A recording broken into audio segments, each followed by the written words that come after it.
अहमदनगर जिल्ह्यातील शेवगाव तालुक्यातील हजारो शेअर मार्केटच्या नावाखाली फसवणूक झालेले गुंतवणूकदारांची कोट्यावधी रुपये घेऊन कुटुंबासह फरार झालेला बिगबुल साईनाथ कल्याण कवडे यांच्या विरोधात शेवगाव पोलीस स्टेशन बाहेर शेकडो लोकांचं धरणे आंदोलन सुरू आहे। शेवगाव पोलीस स्टेशनमध्ये भारतीय दंड संहिता 1860 कलम 420, 406, 409 अधिनियम 1999 अन्वये कलम 3 आणि 4 नुसार गुन्हा नोंदवला आहे। पण आरोपी साईनाथ कल्याण कवडे, चंद्रकला कल्याण कवडे, कल्याण गंगाधर कवडे, महेंद्र कल्याण कवडे यांना आज परत शेवगाव पोलिसांनी अटक केलेली नाही।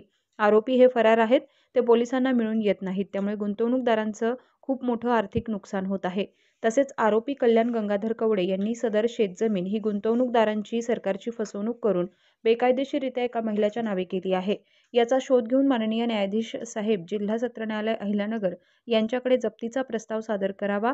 आरोपींच्या नावावरील सर्व जमिनी, मिळकती, चल आणि अचल किंवा स्थावर आणि जंगम मालमत्ता अटॅचमेंट करून जप्त करावी आणि त्याचा लिलाव करावा। ही रक्कम प्रशासनाकडून परत मिळवून द्यावा। या मागणीसाठी दिनांक 25/1/2025 रोजीपासून शेवगाव पोलीस स्टेशन कार्यालयासमोर फसवणूक झालेले शेकडो गुंतवणूकदार यांनी साखळी उपोषण सुरू केलंय। यात काही जीवितहानी झाल्यास याची सर्वस्व जबाबदारी शेवगाव पोलीस स्टेशन निरीक्षक पोलीस अधीक्षक राकेश ओला, उपविभागीय पोलीस अधिकारी सुनील पाटील, संबंधित पोलीस प्रशासनावर राहील। तेज खबर महाराष्ट्र न्यूज उपसंपादक अँटोन श्यामसुंदर गायकवाड, मोबाईल नंबर 9850291672। त्याला मी म्हणजे त्यात सहभागी होईल। मला काय त्याच्यामध्ये जर म्हणजे एखाद्याचा वध होत असेल तर त्याची जबाबदारी घ्यायला मला काही अडचण नाही त्याची। ठीक आहे। अजून बाकी काही महत्वाचा मुद्दा तर दुसरा काही सांगण्यासारखा नाहीये। ठीक आहे। आपोआप पसरवून थोडं तो हे पण तुम्हाला त्याची कल्पना मी अगोदर देऊन ठेवली। बाकी आणि हे कशासाठी दिलं तर मला बऱ्याच जणांचे कॉल येतात, तुम्हाला कोण त्रास देतं, आपल्याला कोणाचा त्रास झाला आम्हाला फक्त नाव सांगा, आम्ही बघू, हे करू ते करू। तर मी तुम्हाला ते इंडिकेशन दिले, ज्याला जे करायचं ते करा।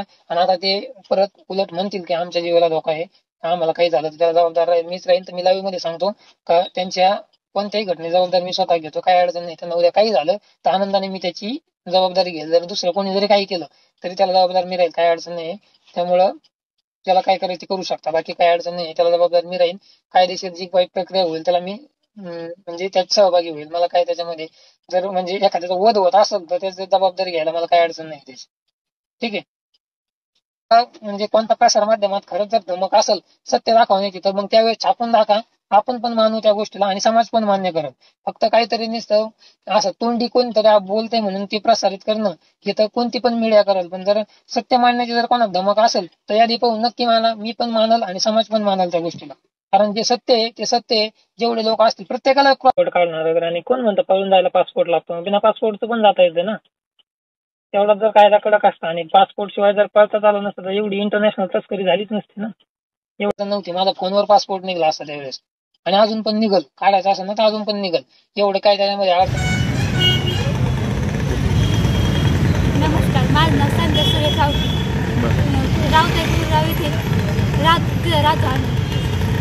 आज कशासाठी बसलेले आहे उपोषणासाठी? उपोषण साईनाथ कवडे आणि त्यांच्या फॅमिलीला अटक करा लवकरात लवकर। त्यांनी गावात हजारो लोकांची इथून गाव सोडून गेले, म्हणजे लोकांनी कर्ज काढून टाकलेले पैसे तिथं, ते सध्याला आता ज्या बायकांनी बचत गट काढून पैसे टाकलेले तर त्या कामाला जाऊन पैसे भरतात, म्हणजे कामाला जातात 300 रुपये राहतात आणि ते गट भरतात। मग आता 4-4, 5-5 लाख एक जणीचे आहेत वैयक्तिक। तुझ्या कुटुंबात काय बरं असं काय घडलं तुला उपोषणाची वेळ करण्याची?